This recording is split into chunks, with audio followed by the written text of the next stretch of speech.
আমরা সংখ্যাগুরুর ভোটে জিতব, এরকম নোংরা কথা বলেন, তিনি সংখ্যালঘুর ওপর অত্যাচারের দুঃখে কুমির কান্না কাঁদছেন।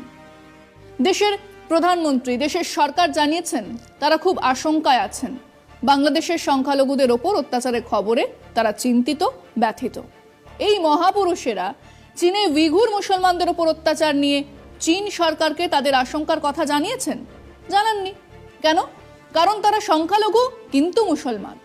তো আমাদের কাঁথের খোকাবাবুর যদি এত দুঃখ, তার বুক ফেটে হুহু করে চোখের জল গড়াচ্ছে, তো তিনি দিল্লি যান, নরেন্দ্র মোদীকে বলুন, যা করার তো তিনিই করবেন।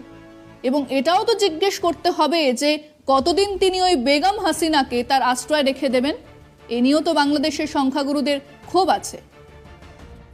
আমরা জিজ্ঞেস করেছিলাম যে বাংলাদেশের সংখ্যালঘুদের ওপর অত্যাচার নিয়ে চিন্তিত শুভেন্দু অধিকারী। প্রধানমন্ত্রী